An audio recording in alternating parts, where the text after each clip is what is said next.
Norime parodyti, kaip naudoti urotenziometrą. Tai iš tikrųjų yra gana lengva.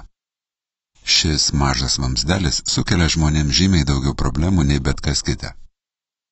Problema yra ta, kad skystis ne visada juda aukštyn ir žemyn taip sklandžiai, kaip šiuo atveju. Vamzdelis kartais užsiteršia ir privalo būti išvalytas. Vamzdelis turi būti pakankamai pripildytas, tada skystis judės viduje. Kai naudojate vamzdelį pirmą kartą, reikia įkišti jį į distiliuotą vandenį, leisti vandeniu pakilti vamzdeliu, o po to ištraukus išsausinti. Kartais vanduo gali būti truputį gliutus. Mes galime įkišti vamzdelį į vandenį, leisti jam prisipildyti, o tada apvertę jį išsausinti.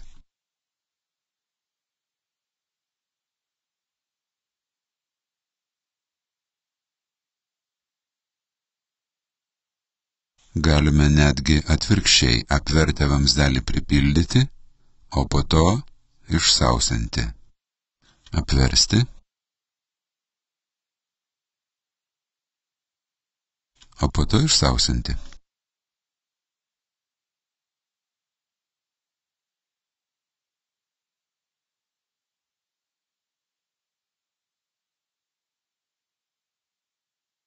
Kai kurie žmonės sako, tai yra neįtikėtina, kaip jūs priverčiate vamzdelį tai padaryti.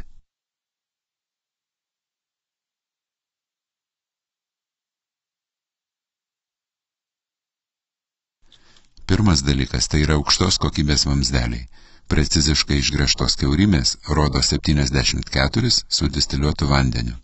Vamzdeliai sukalibruoti rankiniu būdu 900 pėdų virš jūros lygio aukštyje. Tai yra labai tikslus vamzdeliai. Kitas dalykas, kodėl šiais vamzdeliais yra lengva matuoti, yra tai, kad kitoje vamzdelio pusėje yra balta juostelė. Todėl jei šviesa šviečia per petį, iš šono, ar tiesiai iš už vamzdelio, mes galime tiksliai matyti vamzdelyje esančio skysčio vietą. Svarbiausias dalykas, kad urotenziometras tiksliai matuotų, yra švarus vamzdelis jo centrinėje dalyje. Tai procesas, kurį jau aptarėme. Pripildyti ir išsausinti vamzdelį. Galite matyti likusio vamzdelyje vandens. Šis vanduo niekur nejuda. Taip yra todėl, kad ant galiuko nėra vandens, galinčio pagriebti ir ištraukti vandenį iš vamzdelio pilnai. Tokiais atvejais naudojamas guminis bumbulas. Štai čia yra guminis bumbulas. Mes paprasčiausiai galime ant vamzdelio viršaus uždėti guminį bumbulą, įkišti jį į vandenį ir patraukti vamzdelį, o po to ir guminį bumbulą į viršų. Laikykite vamzdelį vertikaliai.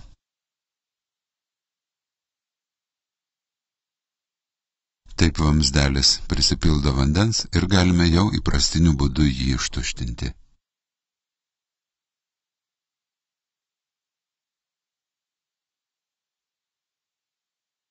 Tai pakartojame keletą kartų.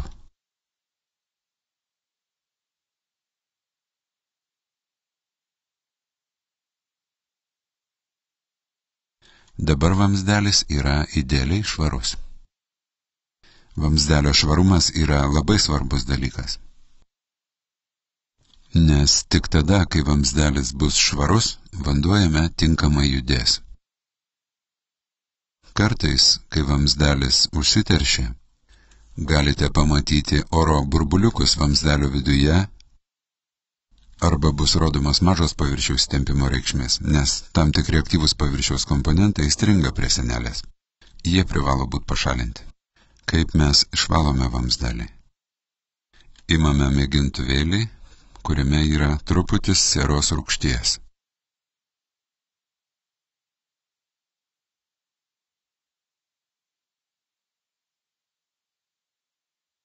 Įkiškite vamzdelį į sieros rūgštį. Ant urotenziometro uždedame guminį bumbulą.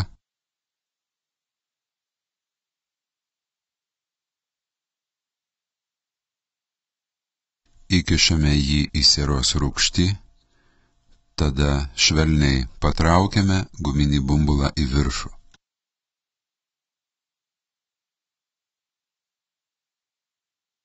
Vamzdelis prisipildo sieros rūgšties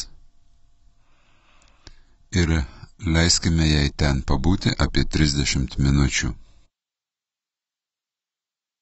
Po pusvalandžio nuneškite vamzdelį su sieros rūgštimi prie kriauklės, tada labai atsargiai paspauskite bumbulą. Sieros rūgštis išbėga lauk iš vamzdelio. Atsargiai nuimkite bumbulą, kad nenusidegintumėte su sieros rūgštimi. Išsausinkite vamzdelį ir eikite prie sekančio veiksmo.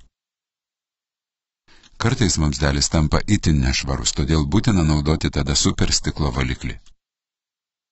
Kiekvienas Biomedix vamzdelis komplektuojamas su Nauchromex milteliais.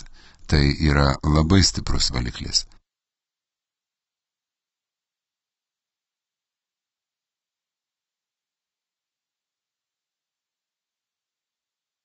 Viena dalis Nauchromex ir 65 dalys sieros rūgšties. Užtrunka apie 15 minučių, kol Nauchromex ištirpsta sieros rūgštyje. Kai ištirpsta, galite pradėti pamerkti vamzdelį į Nauchromex sieros rūgšties tirpalą, užmaunate ant galo bumbulą, lengvai jį pakeliate, tada sieros rūgšties ir Nauchromex mišinys pripildo vamzdelį, tada leidžiate vamzdelėje tirpalui pabūti nuo 20 iki 40 minučių, netgi galima 45 minutės.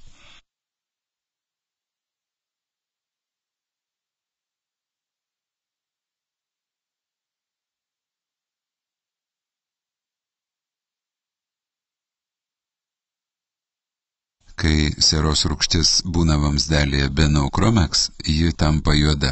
Viskas čia yra gerai, taip turi būti.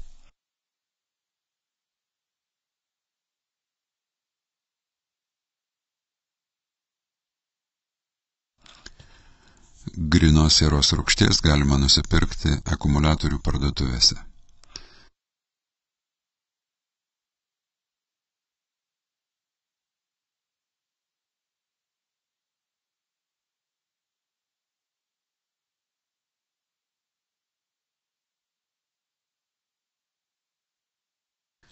Perskaitykite instrukciją, kuri būna prie urotenziometro. Bandykite ir jūs tapsite paviršiaus įtempimo matavimo ekspertais.